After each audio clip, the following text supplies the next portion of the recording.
ब्रह्मानन्दं परमसुखदं केवलं ज्ञानमूर्ते द्वन्द्वातीतं गगनसदृशं तत्त्वमस्यादिलक्ष्यम् एकं नित्यं विमलाचलं सर्वदि साक्षिभूतं भावातीतं त्रिगुणरहितं श्रीसद्गुरुनित्यतं नमामि। गुरुर्ब्रह्मा गुरुर्विष्णु गुरुर्देवो महेश्वरा गुरुर्साक्षात् परब्रह्म तस्मै ಶ್ರೀ ಗುರವೇ ನಮಃ. ಪ್ರಥಮದಲ್ಲಿ ಜಗದ್ವ್ಯಾಪಕನಾಗಿರುವಂಥ ಭಗವಂತನ ದಿವ್ಯ ಚರಣಗಳಿಗೆ ನತಮಸ್ತಕನಾಗಿ ಗುರು ಸಂಪ್ರದಾಯದ ಅದ್ವೈತ ಸಂಪ್ರದಾಯದ ಸೌರಭೂಕ್ತಿಯಾಗಿರುವಂಥ ಸಿದ್ಧಾರೂಢಪ್ಪ ಅವರ ಚರಣಗಳಲ್ಲಿ ನತಮಸ್ತಕನಾಗಿ ಭರತಖಂಡದ ಸಂತ ಮಹಂತರು, ದಿವ್ಯ ವಿಭೂತಿಗಳು, ಮಹಾನ್ ಗುರುವರ್ಯರು, ವೇದಾಂತ ಪಂಡಿತರು ಅವರೆಲ್ಲರ ಚರಣಗಳಿಗೆ ನತಮಸ್ತಕನಾಗಿ ಬೆಳಗಿನ ಜಾವ ಸತ್ಸಂಗದಲ್ಲಿ ಭಾಗಿಯಾಗಿ ಸುಶ್ರಾವ ಸುಂದರವಾದ ಕಂಠದಿಂದ ಪಠಣದಲ್ಲಿ ಭಾಗಿಯಾಗಿರುವಂಥ ಎಲ್ಲ ಪೂಜ್ಯ ತಾಯಂದಿರು, ಮುದ್ದು ಮಕ್ಕಳು, ಸಂತರೆ, ಮಹಂತರೆ, ಸಿದ್ಧರೇ, ಸಾಧಕರೇ ತಮ್ಮೆಲ್ಲರ ಚರಣಗಳಿಗೂ ನಮಸ್ಕಾರಗಳು. ಬಹಳ ಸಂತೋಷದ ವಿಷಯ, ಅವರು ಆಗಲೇ ಮಾತಾಡಿದ್ರು ಮಕ್ಕಳ ಬಗ್ಗೆ. ಕಲಿಯುವಂಥ ವಯಸ್ಸಿನಲ್ಲಿ ಮಕ್ಕಳು ಅಧ್ಯಾತ್ಮದ ಕಡೆ ಬರುವುದೇ ದುರ್ಲಭ ಈ ಕಲಿಯುಗದೊಳಗೆ.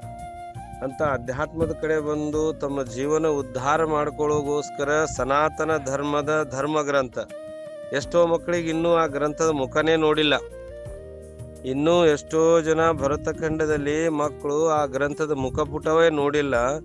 ಅಂಥದ್ರಲ್ಲಿ ಇನ್ನು 3ನೇ ಕ್ಲಾಸ್ಲಿಂದ ಹಿಡ್ಕೊಂಡು ಇನ್ನೇನು ಎಲ್ಲ ಮಕ್ಕಳು ಸುಂದರವಾದ ಭಗವದ್ಗೀತೆಯನ್ನು ಏನು ಹೇಳಿದ್ರಲ್ಲ, ಇದು ಭಾಗ್ಯ, ಭರತಖಂಡದ ಒಂದು ದೊಡ್ಡ ಭಾಗ್ಯದ ವಿಷಯ. ಯಾಕಂತ ಹೇಳಿದ್ರೆ ಇವತ್ತಿನ ದಿನಮಾನಗಳಲ್ಲಿ ಇವು ಆಗಬೇಕಾಗಿರುವಂಥ ವಿಚಾರ. ಯಾಕಂತ ಹೇಳಿದ್ರೆ ತಮಗ ಬೇರೆ ಧರ್ಮದ ಬಗ್ಗೆ ಸ್ವಲ್ಪ ಆಲೋಚನೆ ಮಾಡಿ ನೋಡ್ರಿ. ಅವರೆಲ್ಲ ತಮ್ಮ ಮಕ್ಕಳಿಗೆ 3ನೇ ವರ್ಷದಿಂದ 4ನೇ ವರ್ಷದಿಂದ ಕಲಿಸ್ತಾರೆ. ನಮ್ಮ ಮಕ್ಕಳು ಎಷ್ಟೋ ಜನ PhD ಮಾಡಿಕೊಂಡು MA ಮಾಡಿಕೊಂಡು ನೌಕರಿ ಮಾಡ್ತಿದ್ರು, ಭಗವದ್ಗೀತೆ ಮುಖ ನೋಡಿಲ್ಲ ನಾವು. ಸನಾತನ ಧರ್ಮ, ಹಿಂದೂ ಧರ್ಮದ ಒಂದು ಸಣ್ಣ ಗ್ರಂಥ, ಸುಮಾರು 750 ಶ್ಲೋಕ ಇರುವಂತ ಶ್ಲೋಕವನ್ನ ಇವತ್ತು ಶೈಲಾ ಅಮ್ಮರ ಸಾನ್ನಿಧ್ಯದೊಳಗ ಏನಾಯ್ತು ಅಂದ್ರೆ ಮಕ್ಕಳು ಬಹಳ ಸಹಸ್ರವಾಗಿ ಅಚ್ಚುಕಟ್ಟಾಗಿ ಸುಮಾರು 2-3 ಗಂಟೆಯಲ್ಲಿ ಆ ಗ್ರಂಥವನ್ನ ಪಠಣ ಮಾಡಿ ಮುಗಿಸಿದ್ರು. ಇದು ಮಾಡೋದ್ರಿಂದ ಏನಾಗ್ತದ ಅಂತ ಹೇಳಿದ್ರೆ ಮಕ್ಕಳಲ್ಲಿ ಅಕ್ಷರ ಅಭ್ಯಾಸ ಆಗ್ತದ, ಸ್ವರದ ಅಭ್ಯಾಸ ಆಗ್ತದ, ಅಲ್ಪ ಪ್ರಾಣ, ಮಹಾಪ್ರಾಣ, ಋಸ್ವ, ದೀರ್ಘ, ಅನುಸ್ವರ, ವಿಸರ್ಗ ಇವೆಲ್ಲ ಮಾತ್ರಾಗಣಗಳು ಆ ಮಕ್ಕಳಲ್ಲಿ ಪರಿಚಯ ಆಗ್ತವೆ. ಏನಪ್ಪ, ನಾವೆಲ್ಲರೂ ಕನ್ನಡ ಓದಾಕ ಬರ್ತದಂತ ತಿಳ್ಕೊಂಡಿರ್ತೀವಿ, ಆದ್ರೆ ಕನ್ನಡ ಓದಂಗಿದು ಸಂಸ್ಕೃತ ಓದಾಕ ಬರಂಗಿಲ್ಲ. ತಮ್ಮೆಲ್ಲರಿಗೆ ಇದರ ಅರಿವು ಇರ್ಬೇಕು. ಯಾಕಂದ್ರೆ ಅಭ್ಯಾಸ ಮಾಡ್ಬೇಕಾಗ್ತದ. ಅದನ್ನ ಅಭ್ಯಾಸ ಮಾಡಿದ್ರೆ ಮಾತ್ರ ಶ್ಲೋಕಗಳು ಹೇಳಲಿಕ್ಕೆ ಬರ್ತದೆ, ಇಲ್ಲಾಂದ್ರೆ ಬರಲ್ಲ ಅವು. ಶ್ಲೋಕಗಳು ಅಲ್ಲೆಲ್ಲಿ ನಾವು ತಪ್ಪು ಹೇಳೋ ಉಚ್ಚಾರ ಮಾಡ್ಬೇಕಾಗ್ತದೆ. ಅದಕ್ಕಾಗಿ ಎಲ್ಲಾ ಮಕ್ಕಳಲ್ಲಿ ನಂದೊಂದು ಕೋರಿಕೆ ಏನದಂತ ಹೇಳಿದ್ರೆ, ಬೆಳಿಗ್ಗೆ ಎದ್ದ ತಕ್ಷಣ ನೀವು ಸ್ನಾನ ಮಾಡ್ಬೇಕಾಗಿಲ್ಲ. ಬೆಳಿಗ್ಗೆ ಎದ್ದ ತಕ್ಷಣ ಹಾಸಿಗೆಯಿಂದ ಹೊರಗಡೆ ಬಂದು ಕುಳಿತುಕೊಂಡು ಅಲ್ಲೇ ದಿನಕ್ಕೆ 1 ಅಧ್ಯಾಯ ಪಾರಾಯಣ ಮಾಡ್ಬಿಡ್ರಿ. ಪ್ರತಿಯೊಬ್ರು ಎಷ್ಟು ನಿಮಿಷ ಆಗ್ತದ್ರಿ? 10 ನಿಮಿಷ ಒಳಗೆ ಮುಗೀತದ. 10 ನಿಮಿಷ ಒಳಗೆ ಇನ್ನೇನು ಶೈಲಾಮ್ಮರು ಕಲಿಸಿರ್ತಾರ ಅವೇ ಹೊಳ್ಳಿ ನಾವು ಮೆಲಕ್ ಹಾಕ್ಲಿಲ್ಲ ಅಂದ್ರ ಅಲ್ಲೆಲ್ಲಿ ನಾವು ಓದಾಕ್ ಹಚ್ಬಿಟ್ರೆ ನಿಲ್ಲಿಸ್ತಾವ ನಮ್ಮನ್ನ. ಏನ್ ಮಾಡ್ತಾವ ಅಂದ್ರ ಅವು ಯಾವಾಗ ನಮಗ್ ನಾವು ಕರಗತ ಆಗಿರ್ತದ ಅವಾಗ ಮಾತ್ರ ಅವು ಬರ್ತಾವ, ಇಲ್ಲಾಂದ್ರ ಬರಲ್ಲ. ಅವು ನಾಲ್ಗಿ ಹೊಳಲ್ಲ ಸಂಸ್ಕೃತ ಶ್ಲೋಕ. ಅದಕ್ಕಾಗಿ ಎಲ್ಲಾ ಮಕ್ಕಳು ಬಹಳ ಚೆನ್ನಾಗಿ ಅಭ್ಯಾಸ ಮಾಡಿದ್ರಿ. ಈ ಭಗವದ್ಗೀತೆಯಿಂದ ಏನು ಲಾಭ ಅದ್ರಿ ಅಂತ ನಾವು ಕೇಳಿದಾಗ, ಇವತ್ತು ಏನು ಈ ಯುವ ಪೀಳಿಗೆ, ಇವತ್ತಿನ ಮಕ್ಕಳು ನಾಳಿನ ನಾಗರಿಕರು, 100 ವರ್ಷ ಬದುಕುವಂತ ಮಕ್ಕಳಿಗೆ ಈ ಭಗವದ್ಗೀತಾ ಏನ್ ತಿಳಿಸ್ಕೊಡ್ತದ ಅಂತ ಹೇಳಿದ್ರೆ ಬಹಳ ಸರಳ ಜೀವನ ತಿಳಿಸ್ಕೊಡ್ತದ.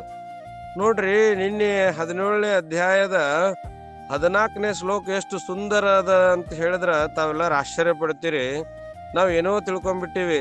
ಏನ್ರಿ ಪೂಜೆ ಅಂದ್ರೆ ಏನು, ದೇವರಿಗೆ ಪೂಜೆ ಮಾಡೋದಂದ್ರೆ ಯಾವ ತರ ಮಾಡಬಹುದು, ಪೂಜೆಗಳ ಅಂದ್ರೆ ನಾವು ಗುಡಿನೇ ಕಟ್ಟಿಸಿ ಪೂಜೆ ಮಾಡ್ಬೇಕು, ಹಂಗ ಎಷ್ಟೋ ದೂರ ಹೋಗಿ ದೇವರುಗಳನ್ನ ಪೂಜೆ ಮಾಡ್ಬೇಕಂತ ಅನ್ಕೊಂಡಿರ್ತೀವಿ. ಅದನ್ನ ಹಂಗಲ್ಲ ಅಂತ ಈ ಮನುಷ್ಯ ಜನ್ಮಕ್ಕೆ ಬಂದ ಮೇಲೆ ಯಾವುದು ಶ್ರೇಷ್ಠ ಅಂತ 14ನೇ ಶ್ಲೋಕ 17ನೇ ಅಧ್ಯಾಯದಲ್ಲಿ ಬಹಳ ಸ್ಪಷ್ಟ ಹೇಳ್ತಾರೆ. ಎಷ್ಟ್ ಚಂದ ಹೇಳ್ತಾರ ನೋಡ್ರಿ. ಶ್ರೀ ಭಗವಾನು ವಾಚ ದೇವ ದ್ವಿಜ ಗುರು ಪ್ರಾಜ್ಞಾ ಪೂಜನಂ ಶೌಚ ಮಾರ್ಜವಂ ಬ್ರಹ್ಮಚರ್ಯ ಮಹಿಂಸಾಂ ಚ ಶಾರೀರಿಂ ತಪ ಉಚ್ಯತೆ. ನೋಡ್ರಿ, ದೇವ ದ್ವಿಜ ಗುರು ಪ್ರಾಜ್ಞ ಪೂಜನಂ, ದೇವತೆಗಳು ಮತ್ತು ಬ್ರಹ್ಮಜ್ಞಾನಿ ಗುರುಗಳಿಗೆ, ಜೀವನ ಮುಕ್ತ ಮಹಾಪುರುಷರಿಗೆ ಯಥಾಯೋಗ್ಯವಾಗಿ ಪೂಜಿಸುವುದೇ ತಪಸ್ಸ ಅಂತ ಹೇಳ್ತಾರೆ. ಶೌಚಂ, ಇದೇ ಶೌಚ, ಇದೇ ಶುದ್ಧವಾಗಿರುವುದು. ಆರ್ಜವಂ, ಇದೇ ಸರಳತೆ. ಬ್ರಹ್ಮಚರ್ಯ ಚ ಅಹಿಂಸಾ ಶಾರೀರಿಂ ತಪ ಉಚ್ಯತೆ. ಇಷ್ಟು ನಾವು ದೇವತೆಗಳು ಬೆಳಿಗ್ಗೆ ತಾವೇನ 4 ಗಂಟೆಯಿಂದ ಇಲ್ಲಿ ತನ ಪಾರಾಯಣ ಮಾಡಿದ್ರಿ, ಇದು ದೇವತಾ ಪೂಜೆ ಆತು, ದೇವತೆಗಳು ಹೇಳಿರುವಂತ ಪೂಜೆ. ಇದರ ಜೊತೆಗೆ ಬ್ರಹ್ಮಜ್ಞಾನಿ ಗುರುಗಳ ಪೂಜೆನೂ ಆತು, ಯಾಕಂದ್ರೆ ಗುರು ಕಲಿಸಿರುವಂತ ಮಂತ್ರದ ಉಚ್ಚಾರ ಮಾಡಿದ್ರಿ, ಇದು ಸಹ ಏನಾತು, ಪೂಜೆ ಆತು. ಇನ್ನು ಮಹಾಪುರುಷರಿಗೆ ಎಲ್ಲಿ ಮಹಾಪುರುಷರ ದರ್ಶನ ಆಗ್ತದ ಅಲ್ಲಿ ಯಥಾಯೋಗ್ಯವಾಗಿ ಪೂಜಿಸಿ ಶುದ್ಧವಾಗಿ ನಾವು ಶುದ್ಧವಾಗುವುದು, ನಮ್ಮ ಶರೀರವನ್ನು ಏನ್ ಮಾಡ್ಕೊಳ್ಳೋದು, ಶುದ್ಧ ಮಾಡ್ಕೊಳ್ಳೋದು, ಸರಳತೆಯಿಂದ ಇರೋದು, ಬ್ರಹ್ಮಚರ್ಯ ಪಾಲಿಸುವುದು, ಅಹಿಂಸಾ, ಇವು ಏನದವ ಅಂದ್ರ ಮನುಷ್ಯರಿಗೆ, ಈ ಶರೀರಧಾರಿ ಮಾನವರಿಗೆ ತಪಸ್ಸೆಂದು ಹೇಳಲಾಗಿದೆ. ಯಾಕಂದ್ರೆ ಇದೇ ತಪಸ್ಸು, ಬೇರೆ ಏನಿಲ್ಲ. ಬೇರೆ ತಪಸ್ಸು ಅಂತ ಹೇಳಿದ್ರೆ ಎಲ್ಲೋ ಹೋಗಿ ಗುಡ್ಡದಲ್ಲಿ ಒಂದು ಕುಟೀರನ್ನು ಕಟ್ಟಿಕೊಂಡು ಮನೆಯನ್ನು ಬಿಟ್ಟು ಎಲ್ಲಾ ಜಡೆಯನ್ನು ಬಿಟ್ಟುಕೊಂಡು ಕಷಾಯಗಳನ್ನು ಕುಡಿ ತಪಸ್ಸೆ ಮಾಡುವುದು ತಪಸ್ಸೆ ಹೌದು, ಅದು ಸಿದ್ಧರಿಗೆ ಸಾಧ್ಯವಾಗುವುದು. ಇಲ್ಲಿ ನಾವು ಸಂಸಾರದಲ್ಲಿ ಇದ್ದುಕೊಂಡು ಮಾಡುವಂತ ತಪಸ್ಸು ಏನಂತ ಹೇಳಿದ್ರೆ ಬಹಳ ಸರಳವಾಗಿ ಹೇಳ್ತಾರ ಅವರು. ಅರ್ಜುನನಿಗೆ ನಿಮಿತ್ತ ಮಾಡಿಕೊಂಡು ಶ್ರೀಕೃಷ್ಣ ಪರಮಾತ್ಮ ಹೇಳ್ತಾನ, ಏನ್ ಮಾಡ್ರಪ್ಪ ಅಂತ ಹೇಳಿದ್ರ, ದೇವತೆಗಳಲ್ಲಿ ಯಾರು ವಿಷ್ಣು ಪೂಜೆ ಮಾಡ್ತಾರೆ, ಶಿವನ, ಗಣೇಶ, ಶಕ್ತಿ, ಸೂರ್ಯ, ಈ 5 ದೇವತೆಗಳ ಪೂಜೆಯನ್ನ ಮಾಡ್ತಾರೆ. ಆ 5 ದೇವತೆಗಳು ಯಾರು ಅಂದ್ರೆ ಈಶ್ವರ ಕೋಟಿ ದೇವತೆಗಳ ಅನುಯಾಯಿಗಳು. ಈ 5 ಯಾರಿವರು? ಈಶ್ವರ ಕೋಟಿ ದೇವತೆಗಳು. ನೀವು ತಾವು ಬೆಳಿಗ್ಗೆ ಎದ್ದ ತಕ್ಷಣ ಸೂರ್ಯ ದಿಕ್ಕಿನ ಕಡೆ ಕೈ ಮುಗಿದು ಸೂರ್ಯನಿಗೆ ನಮಸ್ಕಾರ ಮಾಡಿದ್ರೆ ಪೂಜೆ ಆತದು. ಸೂರ್ಯನಿಗೆ ನಮಸ್ಕಾರ ಮಾಡಿಬಿಟ್ರೆ ಸಾಕು, ಅಲ್ಲಿ ಏನೂ ಮಾಡ್ಬೇಕಾಗಿಲ್ಲ, ಅಲ್ಲೇನ್ ದುಡ್ಡು ಖರ್ಚು ಆಗ್ಬೇಕಾಗಿಲ್ಲ. ಒಂದಿಷ್ಟು ಸೂರ್ಯನಿಗೆ ಒಂದು ಮಂತ್ರ ಹೇಳಿ ತಾವು ನಮನ ಮಾಡಿದ್ರೆ, ಸೂರ್ಯನಿಗೆ ನಮನ ಮಾಡ್ತಿದ್ರು. ಮೊದಲೆಲ್ಲ ಸೂರ್ಯನೇ ದೇವರಿದ್ದ ಜಗತ್ತಿಗೆಲ್ಲ, ಹಾಗಾಗಿ ಅದರ ಹೆಸರು ರಾ. ಅಂತ ಸೂರ್ಯ ದೇವರು ಮತ್ತು ವಿಷ್ಣು, ಶಿವ, ಶಕ್ತಿ, ಗಣೇಶ ಇವರಿಗೆ ನಿಷ್ಕಾಮ ಭಾವದಿಂದ ಪೂಜಿಸಿದರೆ ಅದೇ ದೇವರ ಪೂಜೆ ಅಂತ ಹೇಳ್ತಾ ಹೋದ್ರು. ಅದರ ಜೊತೆಗೆ 33 ಕೋಟಿ 33 ಕೋಟಿ ದೇವತೆಗಳು ಅಂತ ಹೇಳ್ತಾರಲ್ಲ, 33 ಕೋಟಿ ದೇವತೆಗಳಲ್ಲ, ಅವು ಏನು ಅಂತ ಹೇಳಿದ್ರೆ 12 ಆದಿತ್ಯರು, 12 ಆದಿತ್ಯರು, 8 ವಸುಗಳು, 11 ರುದ್ರರು, 2 ಅಶ್ವಿನಿ ಕುಮಾರರು, 33 ಶಾಸ್ತ್ರೋಕ್ತ ದೇವತೆಗಳು. ಇಷ್ಟೇ 33 ದೇವತೆಗಳು, 33 ಕೋಟಿ ದೇವತೆಗಳ ಪ್ರಮುಖರು, ಅವರ ಅಂತರ್ಗತ ಬರುವಂತ. ಅದಕ್ಕಾಗಿ ತಾವೆಲ್ಲರೂ ಇವತ್ತೇನು ಪೂಜೆ ಮಾಡಿದ್ರಲ್ಲ, ಇದು ಮಹಾನ್ ಪೂಜೆ. ಇದಕ್ಕ ಏನ್ ಹೇಳ್ತಾರ ಅಂತ ಹೇಳಿದ್ರೆ 15ನೇ ಅಧ್ಯಾಯದೊಳಗೆ ಹೇಳ್ತಾರೆ, 15ನೇ ಶ್ಲೋಕ. ಇದೇ ಅಧ್ಯಾಯದ 15ನೇ ಶ್ಲೋಕದಲ್ಲಿ ಏನ್ ಹೇಳ್ತಾರಪ್ಪ ಅಂತ ಹೇಳಿದ್ರ, ಆ ಶ್ಲೋಕದೊಳಗೆ ನೀವು ಸ್ವಾಧ್ಯಾಯ ಮಾಡ್ರಿ ಅಂತ ಹೇಳ್ಕೊತ ಹೋಗ್ತಾರೆ. ಅನುದ್ವೇಗಕರಂ ವಾಕ್ಯಂ ಸತ್ಯಂ ಪ್ರಿಯ ಹಿತಂ ಚ ಯತ್ ಸ್ವಾಧ್ಯಾಯಾಭ್ಯಾಸನಂ ಚೈವ ವಾಂಗ್ಮಯ ತಪ ಉಚ್ಯತೆ. ಯತ್ ಯಾವುದು? ಅನುದ್ವೇಗಕರಂ, ಯಾರನ್ನು ಉದ್ವಿಗ್ನಗೊಳಿಸೋದಿಲ್ಲ, ಯಾರು ಉದ್ವಿಗ್ನಗೊಳ್ಳಬಾರ್ದು ನಾವು ಮಾತಾಡೋ ಮಾತಿನಿಂದ, ಇದೇ ಸತ್ಯ ಅಂತ ಹೇಳ್ತಾರ. ನೋಡ್ರಿ, ನಾವು ಏನು ನಡ್ಕೋತೀವಲ್ಲ, ನಾವು ಸರಳತೆಯಿಂದ ನಡೆಯುವುದರಿಂದ ಅದು ತಪಸ್ಸೆ ಆಗ್ತದೆ. ನಾವ್ ಏನಾದ್ರೂ ಇನ್ನೊಬ್ರಿಗೆ ಉದ್ವೇಗ ಅಂತ ಹೇಳಿದ್ರೆ ಹೆಂಗ ಉದ್ವೇಗ ಬಹಳ ಸೂಕ್ಷ್ಮ ಇರ್ತಾವ. ಈಗ ಮನೆಯಲ್ಲಿ ಮಕ್ಕಳು ಮಗಳಾಗಿರ್ಬೋದು, ಅವ್ರ ವರ್ತನೆಯಿಂದ ತಂದೆ ತಾಯಿ ಉದ್ವೇಗಕ್ಕೆ ಬರಬಾರದು, ಅವರಿಗೆ ಕೋಪ ಬರಬಾರ್ದು, ಕೋಪ ತರಿಸಬಾರ್ದು. ಉದ್ವೇಗಕರಂ. ನಾವ್ ಏನ್ ಮಾಡ್ತೀವಿ, ನೋಡ್ರಿ, ಈ ಜಗತ್ತಿನಲ್ಲಿ ಶಾಸ್ತ್ರವಿತವಾಗಿ ಏನ್ ಹೇಳ್ತಾರಂದ್ರ, ಅಪ್ಪ ಏಳುವ ಮುಂಚೆ ಮಗ ಎದ್ದೇಳ್ಬೇಕು, ತಾಯಿ ಎದ್ದೇಳುವ ಮುಂಚೆ ಮಗಳು ಎದ್ದು ಕುತ್ಕೋಬೇಕು, ಅತ್ತೆ ಎದ್ದೇಳೋಕ್ಕಿಂತ ಮುಂಚೆ ಸೊಸೆ ಹೇಳ್ಬೇಕು, ಗುರು ಎದ್ದೇಳೋಕ್ಕಿಂತ ಮುಂಚೆ ಶಿಷ್ಯ ಹೇಳ್ಬೇಕು. ಇದು ಶಾಸ್ತ್ರದ ನಿಯಮ ಏನ್ರಿ. ತಾವು ತಪಸ್ಸೆ ಮಾಡ್ಬೇಕು ಅನ್ಕೊಂಡವ್ರು ತಂದೆ ಹೇಳೋಕ್ಕಿಂತ ಮುಂಚೆ ಆ ಮನೆ ಮಗ ಎದ್ದೇಳ್ಬೇಕು, ತಾಯಿ ಎದ್ದೇಳೋಕ್ಕಿಂತ ಮೊದಲು ಮಗಳು ಎದ್ದೇಳ್ಬೇಕು, ಸೊಸಿ ಎದ್ದೇಳೋಕ್ಕಿಂತ ಅತ್ತೆ ಎದ್ದೇಳೋಕ್ಕಿಂತ ಮೊದಲು ಸೊಸಿ ಎದ್ದೇಳ್ಬೇಕು, ಗುರು ಹೇಳೋಕ್ಕಿಂತ ಮೊದಲು ಶಿಷ್ಯ ಎದ್ದು ಕೂತಿರ್ಬೇಕು. ಇದು ತಪಸ್ಸೆ. ನಾವೇನ್ ಮಾಡ್ತೀವಿ, ಅಪ್ಪ ಅಮ್ಮ ಎದ್ದು ಜಗ್ಗಿ ಹಾಸಿಗೆ ಜಗ್ಗದಾಗ ಎದ್ದೇಳ್ತೀವಿ. ಇದು ತಪಸ್ಸೆ ಅಲ್ಲ ಅಂತಾರ, ಇದು ತಪಸ್ಸೆ ಅಲ್ಲ. ಅನ್ಉದ್ವೇಗಕರಂ ವಾಕ್ಯಂ ಸತ್ಯಂ ಪ್ರಿಯ ಹಿತಂ ಚಯತ್. ಪ್ರಿಯ ಎಂತ ಮಾತು ಮಾತಾಡ್ಬೇಕ್ರಿ? ಇವು ಕಲಿಬೇಕು ನಾವು. ಸತ್ಯವಾದ ಮಾತು ಹೆಂಗಿರ್ಬೇಕಂತ ಹೇಳಿದ್ರೆ ಪ್ರಿಯವಾಗಿರ್ಬೇಕು.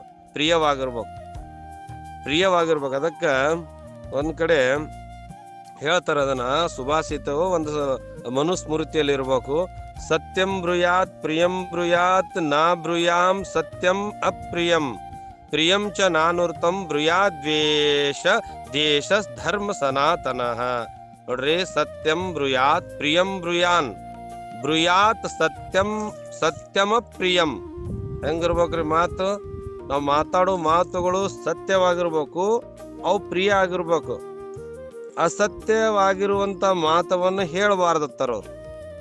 ಸತ್ಯವಾಗಿರುವಂತ ಮಾತನ್ನು ಸಹ ನಾವ್ ಏನ್ ಮಾಡ್ಬೇಕ್ರಿ? ಸತ್ಯವಾಗಿರುವಂತ ಮಾತನ್ನು ಇದ್ದಂಗೆ ಹೇಳ್ಬಾರ್ದು, ಪ್ರೀತಿಲಿಂದ ಹೇಳ್ಬೇಕು. ಈ ಕರ್ರಗಿದ್ದವ್ರಿಗೆ ನಾವ್ ಏನಾದ್ರೂ ಅವನಿಗೆ ಕಪ್ಪದಿ ಅಂತ ಹೇಳಿದ್ರೆ ಅದು ಪ್ರಿಯ ಅಲ್ಲ. ಅದಕ್ಕ ಭಗವಂತನ ಕಪ್ಪಗೆ ಇದ್ದ ಆತನಿಗೆ ವರ್ಣನೆ ಹೆಂಗ್ ಮಾಡಿದ್ರು? ಮೇಘ ಶ್ಯಾಮ ಸುಂದರ ಅಂತ ಪ್ರಿಯವಾದ ಮಾತುಗಳು ಶ್ರೀಕೃಷ್ಣನ ನೋಡಿ ಕಲಿಬೇಕು ನಾವೆಲ್ಲ ದುರ್ಯೋಧನ ಅಂತ ಈಗಲೂ ಸಂಬೋಧನೆ ಮಾಡ್ತೀವಿ.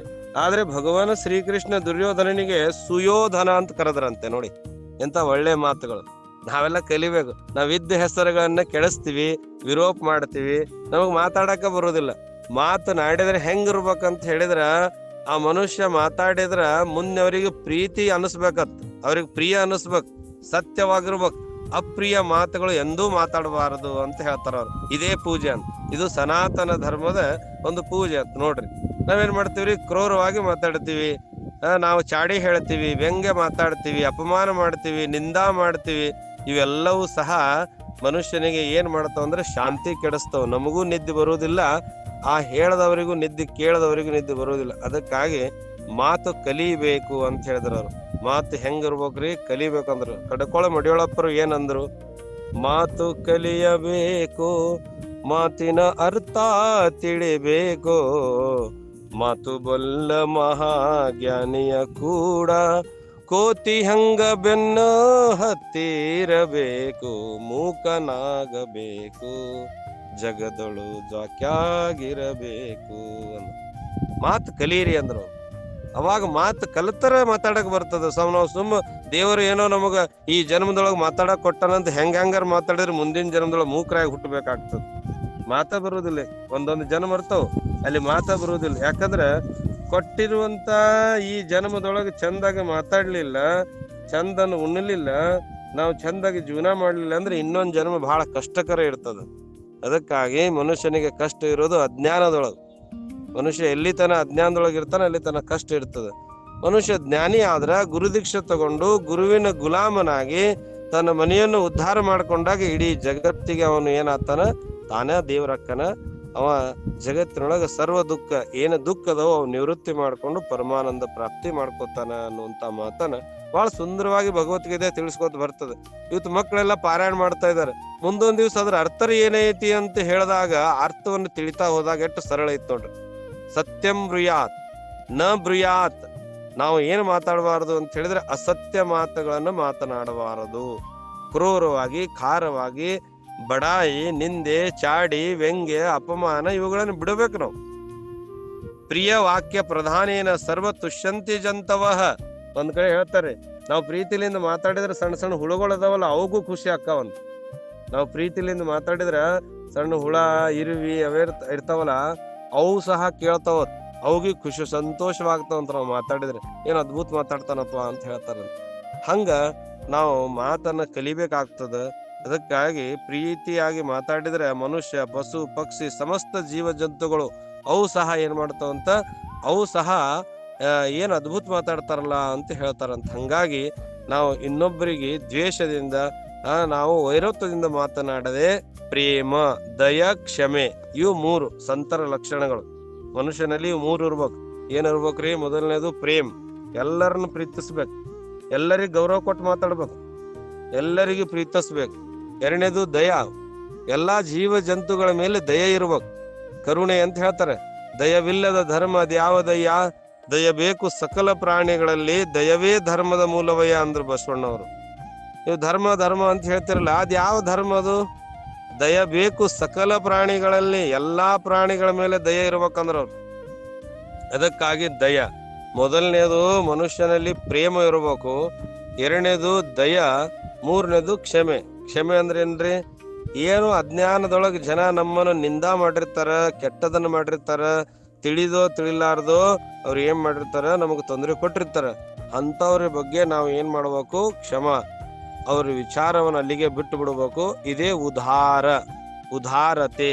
ಈ ಉದಾರತೆ ಇತ್ತಂದ್ರ ಇದು ಮನುಷ್ಯ ಜನ್ಮದೊಳಗ ಬಂದಿರುವಂತ ಮನುಷ್ಯರಿಗೆ ಇದು ಹಿತ ಅಂತ ಹೇಳ್ತಾರ. ಅವ್ರು ಹಿತ. ಅವ್ರಿಗೆ ಅನಿಷ್ಟವಾಗದಂಗ ನಾವು ಪ್ರೀತಿಯಿಂದ ವಾಕ್ಯ ಮಾತಾಡಿದ್ರ ಅದೇ ಪೂಜೆ ಅಂತ. ಅದೇ ಮಾತೆಂಬುದು ಜ್ಯೋತಿರ್ಲಿಂಗ ಅಂದ್ರ, ಒಬ್ರು ಮಾತೇ ಜ್ಯೋತಿರ್ಲಿಂಗ ಅಂದ್ರ ಮಾತನಾಡೋದೇ ಪೂಜೆ ಅಂತ. ಅದಕ್ಕೆ ಚಂದ ಮಾತಾಡಿದ್ರೆ ಮುಂದೆ ಅವನು ಉದ್ಧಾರ ಆಗಿ ಹೋಗ್ತಾರತ್. ಅದಕ್ಕಾಗಿ ಎಷ್ಟೋ ಜಗತ್ತಿನೊಳಗ ಮಾತೇ ಜ್ಯೋತಿರ್ಲಿಂಗ, ಮಾತೆಂಬುದು ಜ್ಯೋತಿರ್ಲಿಂಗ. ಇಂಥ ಮಾತನ್ನ ನಾವು ಕಲಿಬೇಕಾಗ್ತದ, ಮಕ್ಕಳಿಗೆ ಕಲಿಸ್ಬೇಕಾಗ್ತದ. ಇವತ್ತೇನೆ ಭಗವದ್ಗೀತೆ ವಾಚನ ಮಾಡ್ತಾ ಇದ್ದೀರಲ್ಲ, ನೀವೆಲ್ಲಾ ಕೋಟಿ ಕೋಟಿ ಜನ್ಮದ ಪುಣ್ಯ ಮಾಡಿದವರು. ಯಾಕಂದ್ರೆ ಆಚಾರ್ಯ ಶಂಕರಾಚಾರ್ಯರು ತಮ್ಮ ವಿವೇಕ ಚೂಡಾಮಣಿಯಲ್ಲಿ ಬರೀತಾರೆ. ಏನ್ ಬರೀತಾರ ಅಂದ್ರ, ದುರ್ಲಭ ಮತಂ ದೈವಾನುಗ್ರಹ ಹೇತುಕಂ ದುರ್ಲಭ ಮತಂ ತ್ರಿಯಮೇ ವೈತತ, ದುರ್ಲಭ ಮತಂ ತ್ರಿಯಮೇ ವೈತತ ದೈವಾನುಗ್ರಹ ಹೇತುಕಂ ಮನುಷ್ಯತ್ವಂ ಮುಮುಕ್ಷತ್ವಂ ಮಹಾಪುರುಷ ಸಂಶ್ರಯ. ದೈವದ ಅನುಗ್ರಹ ಇದ್ರೆ ಮನುಷ್ಯ ಜನ್ಮ ಸಿಕ್ಕಿರ್ತದ. ಇವು ದೇವರ ಅನುಗ್ರಹ ಇಲ್ಲದ ಮನುಷ್ಯ ಜನ್ಮ ಸಿಗುವುದಿಲ್ಲ. ಮನುಷ್ಯ ಜನ್ಮ ಸಿಕ್ಕರು ಸಹ ಯಾರು ಸಿಗುದಿಲ್ಲತ್ತ ಮುಮುಕ್ಷತ್ವಂ, ಹಿಂಗ ಭಗವದ್ಗೀತೆ ಓದ್ಬೇಕನ್ನುವಂತ ಹಂಬಲ ಇರುವುದಿಲ್ಲ ಅಂತ ಮಕ್ಕಳಲ್ಲಿ. ಕೊನೆಗೆ ಮಹಾಪುರುಷರು ಸಂತರ ಶರಣರ ಭೇಟಿ ಆಗುವುದಿಲ್ಲ. ಸಂತರ ಶರಣರ ಭೇಟಿ ಆಗುವುದು ಬಹಳ ದುರ್ಲಭ ಅಂತ ಹೇಳ್ತಾರೆ. ಅದಕ್ಕಾಗಿ ಮನುಷ್ಯ ಜನ್ಮಕ್ಕೆ ಬಂದಿರುವಂತ ತಾವೆಲ್ಲ ಯುವಕರು ಯುವತಿಯರು ಸ್ವಾಧ್ಯಾಯಾಭ್ಯಾಸನಂ ಚೈವ, ತಾವೆಲ್ಲರೂ ಪಾರಮಾರ್ಥಿಕ ಉನ್ನತಿಗಾಗಿ ಗೀತಾ, ರಾಮಾಯಣ, ಭಾಗವತ ಈ ಮುಂತಾದ ಗ್ರಂಥಗಳನ್ನು ಸತತ ಓದುವುದು, ಬೇರೆಯವರಿಗೆ ಕಲಿಸುವುದು ಪೂಜೆನೆ. ಶುದ್ಧವಾಗಿ ಕಲಿಬೇಕು ತಾವುಗಳೆಲ್ಲ. ಇಲ್ಲಿ ಅಶ್ರದ್ಧೆ ಇರಬಾರದು. ಶ್ರದ್ಧಾವಾನ್ ಲಭತೆ ಜ್ಞಾನಂ. ಬಹಳ ಸುಂದರವಾಗಿ ನಾವೆಲ್ಲ 30 ವರ್ಷಕ್ಕೆ ಭಗವದ್ಗೀತೆ ನೋಡಿದ್ರ, ತಾವೆಲ್ಲ 3 ವರ್ಷಕ್ಕೆ 4 ವರ್ಷಕ್ಕೆ ಭಗವದ್ಗೀತಾ ನೋಡ್ತಾ ಇದ್ರಿ ಅಂದ್ರೆ ಬಹಳ ಪುಣ್ಯವಂತರು ತಾವೆಲ್ಲರೂ. ಅದಕ್ಕಾಗಿ ತಾವೇನ್ ಮಾಡ್ರಿ? ಸ್ವಾಧ್ಯಾಯಾಭ್ಯಾಸನಂ ಚೈವ. ಯಾವ್ದ್ರಿ ಉತ್ತಮ ಅಂತ ಹೇಳಿದ್ರೆ, ಮಕ್ಕಳು ಎಲ್ಲರೂ ಭಗವದ್ಗೀತೆಯನ್ನು ಪಾರಾಯಣ ಮಾಡ್ರಿ. ಗೀತಾ ಭಾಗವತ ಕರತಿ ಶ್ರವಣ ಅಖಂಡ ಚಿಂತನ ವಿಠೋಬಾಚೆ. ಸಂತ ತುಕಾರಾಮ್ ಮಹಾರಾಜ್ ಹೇಳಿದ್ರು, ಮನ್ಯಾಗ ಮಕ್ಳು ಏನ್ ಮಾಡ್ಬೇಕಂತ ಹೇಳಿದ್ರೆ ಮೊಬೈಲ್ ರೀಲ್ ನೋಡ್ಬಾರ್ದತ್ರಿ. ಭಗವದ್ಗೀತೆ, ರಾಮಾಯಣ, ಮಹಾಭಾರತವನ್ನು ಓದಬೇಕಂತ. ಯಾಕೆ ಓದಬೇಕು ಅಂತ ಹೇಳಿದ್ರ, ರಾಮಾಯಣದೊಳಗ 4 ಮಂದಿ ಅಣ್ಣತಮ್ಮರು ಎಷ್ಟು ಸುಂದರ ಜೀವನ ಮಾಡ್ಯಾರ. ರಾಮಾಯಣದೊಳಗ 4 ಜನ ಅಕ್ಕಂಗೆ ಎಷ್ಟು ಸುಂದರ ಜೀವನ ಮಾಡಿದಾರ. ಅದಕ್ಕಾಗಿ ರಾಮಾಯಣ ಮಹಾಭಾರತಗಳನ್ನ ಅಭ್ಯಾಸ ಮಾಡ್ರಿ. ಅಭ್ಯಾಸ ಮಾಡಿ ನಿಮ್ ಜೀವನವನ್ನು ಸಾರ್ಥಕ ಮಾಡ್ಕೊಡ್ರಿ. ಅಮ್ಮಾರು ಬಹಳ ಸುಂದರವಾಗಿ ಭಗವದ್ಗೀತೆಯನ್ನ ಕಲಿಸ್ಕೊಂತ ಬರ್ತಾ ಇದ್ದಾರೆ. ಅದಕ್ಕೆ ಎಲ್ಲಾ ಮಕ್ಕಳು ಚೆನ್ನಾಗಿ ಅಭ್ಯಾಸ ಮಾಡಿಕೊಂಡು ನಿಮ್ಮ ಜೀವನ ಮುಂದಿನ ಜೀವನಕ್ಕೆ ಒಂದು ಒಳ್ಳೆಯ ಧರ್ಮ ಗ್ರಂಥವನ್ನು ತಾವು ಜೀವನದೊಳಗ ಹಿತ ಕೊಡ್ಲಿ. ತಮ್ಮೆಲ್ಲರಿಗೆ ದೈವಿ ಸಾಕ್ಷಾತ್ಕಾರ ಪ್ರಾಪ್ತಿ ಆಗಲಿ ಮತ್ತು ತಮ್ಮೆಲ್ಲರ ಜೀವನ ಸುಖಮಯವಾಗಲಿ ಅನ್ನುವಂತ ಮಾತನ್ನ ಹೇಳ್ತಾ, ಅಭ್ಯಾಸ ಮಾಡೋದೇ ಒಂದು ಪೂಜೆ ಅಂತ.